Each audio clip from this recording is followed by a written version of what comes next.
నమస్తే welcome to mega nine. పెళ్ళంటే చాలా మందికి వేడుకే. జీవితకాల ప్రయాణానికి ఫస్ట్ స్టెప్. 3 ముళ్ళు 7 అడుగులతో ఇద్దరు ఒకటయ్యే అద్భుత ఘటన. కానీ ఆమె మాత్రం 27 ముడులు 63 అడుగులు వేసింది. ఆమె వృత్తి టీచర్, ప్రవృత్తి నిత్య పెళ్లి కూతురు. 1 కాదు 2 కాదు, ఏకంగా 8 పెళ్లిళ్లు చేసుకుంది.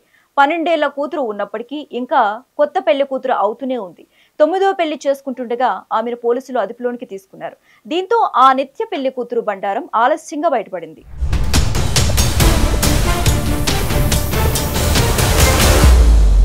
నిత్య కళ్యాణం పచ్చ తోరణం అన్నట్లుగా సాగుతున్న సమీరా డ్రామాలకు బ్రేక్ పడింది. టీచర్గా పనిచేసే సమీరా ఫాతిమాకు తక్కువ టైంలో ఎక్కువ డబ్బులు సంపాదించాలని పక్కదారి పట్టింది. గత 15 సంవత్సరాలుగా కనీసం 8 మంది పురుషులను పెళ్లి చేసుకుని మోసం చేసిందని పోలీసులు తెలిపారు. ఈమె 9వ పెళ్లికి ప్రయత్నిస్తుండగా పోలీసులకు పట్టుబడింది.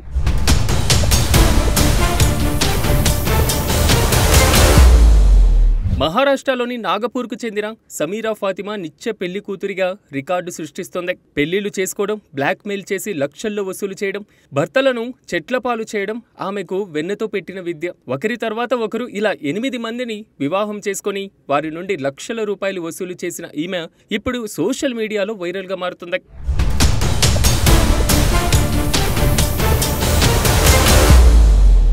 సమీరా మ్యాట్రిమోనీ సోషల్ మీడియాలో డబ్బున్న పురుషులను టార్గెట్ చేసి వారికి రిక్వెస్ట్ పెడుతుంది. మొదట తాను వితంతునని, ఆ తర్వాత కష్టాల్లో ఉన్నానని చెప్పి సానుభూతి పొందుతుంది. వారితో మాటలు కలిపి పెళ్లి వరకు తీసుకువస్తుంది. మగవారికి గాలం వేసి పెళ్లి చేసుకుంటుంది. పెళ్లైన తర్వాత భర్తలకు తెలియకుండా వారి మాటలను సీక్రెట్ గా రికార్డు చేస్తుంది. ఆ రికార్డులను ఎడిట్ చేసి బ్లాక్ మెయిల్ చేసి వారిపైన తప్పుడు కేసులు పెట్టి డబ్బులను వసూలు చేస్తుంది. ఈమె బాధితులు చాలా మందే ఉన్నారండోయ్. సమీరా తన నుంచి 50 లక్షలు తీసుకుందని ఒకరు ఫిర్యాదు చేయగా మరొకరు 15 లక్షలు వసూలు చేసిందని కంప్లైంట్ ఇచ్చారు.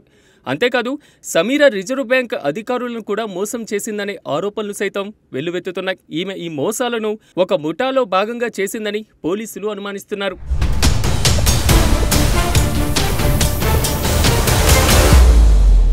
అయితే ఈమె తప్పించుకోవడంలో కూడా ఘనతే. కేసు నమోదైన తర్వాత చాలా రోజులుగా సమీరా ఫాతిమా పరారీలో ఉంది.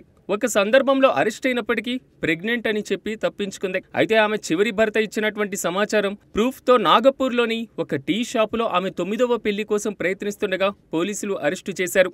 ఈమె వెనుక ఇంకేదైనా ముఠా ఉందా, ఎంత డబ్బు వసూలు చేసింది అనే కోణంలో పోలీసులు దర్యాప్తు చేస్తున్నారు. ఈమె 8 మంది పురుషులతో పెళ్లి చేసుకున్నప్పటికీ ఎవరితోనూ విడాకులు తీసుకోకుండానే వరుస పెళ్లిళ్లు చేసుకుందని పోలీసులు తెలిపారు. ఇంకా దర్యాప్తు జరుగుతున్న క్రమంలో మరిన్ని విషయాలు తెలిసేటువంటి అవకాశం ఉంది.